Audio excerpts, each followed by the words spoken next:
Welcome back, everyone. I'm Lana, and today we are reviewing the first season of Andor, which is a new Star Wars streaming series on Disney Plus by showrunner Tony Gilroy, who actually wrote Rogue One and won an Oscar for the movie Michael Clayton. It stars Diego Luna as Cassian Andor and Stellan Skarsgård as Luthen. Forrest Whitaker is also in this. A little. It's the backstory to Cassian Andor's character and takes place before Rogue One, which I slept through Rogue twice. I was also informed during the writing of this intro that everyone dies at the end of that movie, and now is a great time to mention that this is a spoiler review. Confession, I don't really care for Star Wars. In fact, I tend to steer clear of anything related to it. I have seen all the originals and The Force Awakens, but it didn't really stick with me. During the pandemic, I met a girl on Bumble who gave me her Disney Plus login, so I went ahead and watched all of The Mandalorian. And having just binged watched a bunch of old westerns right before that, I thought The Mandalorian was great. And little Grogu, so cute. I also gave Boba Fett and Obi-Wan a try, but whoa, turned those off after a few episodes. With what little goodwill Mando earned beginning to dwindle, I thought I'd give Andor one last chance before leaving this galaxy far, far away. And since you're here, I imagine you have seen the whole series, so I apologize in advance if I say Alderaan things. Beam me up, Scotty.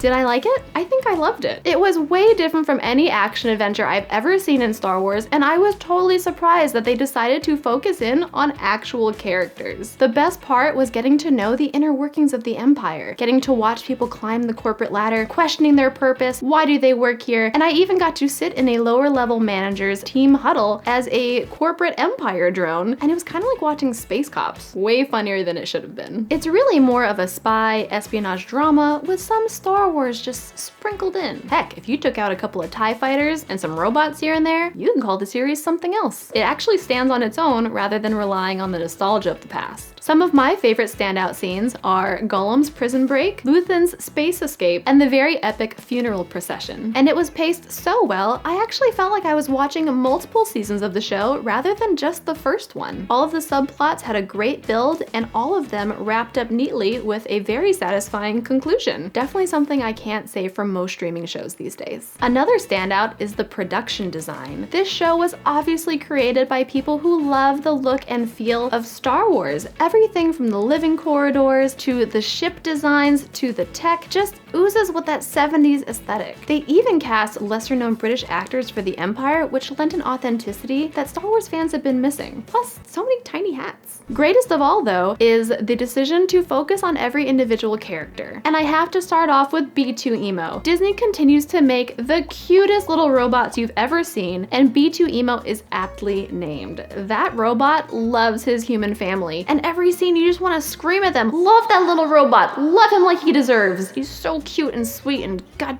damn it, he loves you. I love that guy. I agree. You should stay. Luthen turns out to be the most badass character I've ever seen in Star Wars. No lightsaber, no force. The man uses his fucking brain and is infused with the Shakespearean power of monologue. And he's just so brilliant in his web weaving. Plus, the man can really wear a wig. I was hoping for a more relaxed conversation. As much as I like Cyril, I was surprised that his story thread just sort of sputters out at the end of the season. I was really looking forward to some time with him and his mom. I felt some sitcom humor coming, and I was really excited for that, but I guess not. Regardless, I still really like him, and I want to see more of him. Deidre was a surprising addition halfway through the season, and quickly became one of my favorite characters. She's cruel, she's driven by power, she will even go so far as to use the screams of dying baby aliens to extract information from weary prisoners. When she's on screen, she totally owns it. She will crush just about anyone who gets in her way, except maybe Cyril. I really think the second half of the show lands just perfectly. You really see the tension build between both sides reach a boiling point, and Cassian realizes he has no choice but to fight. And you will notice that this is the first time I have mentioned the title character.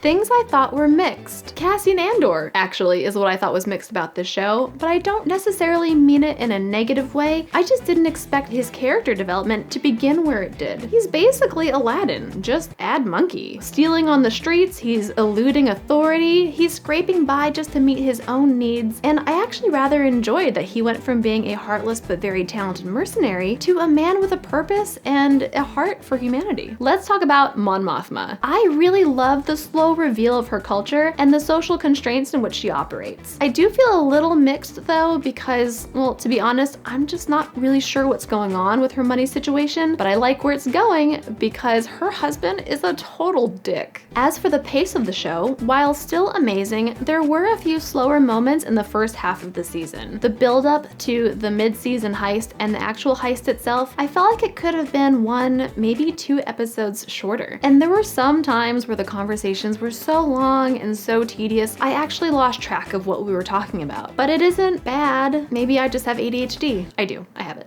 I can totally see this not being for general Star Wars fans who need constant lightsaber swinging, epic CG space battles, and the insertion of Skywalkers everywhere you look. This is Star Wars for non-Star Wars fans. It's more about zooming into parts of the universe that only super nerds would ever talk about, and it's fucking awesome. This is a great show for anyone who's tired of what Disney has been selling them all these years, and for people who are just really interested in a really good character-driven drama. I'm absolutely hooked, and I can't wait for the second season. I am Team Deidre all the way, and I would love to hear your thoughts. If you liked this video, please like and subscribe, and if you want some behind-the-scenes extended bloopers, check out the Patreon. And I will see you next time. I was just nailing this!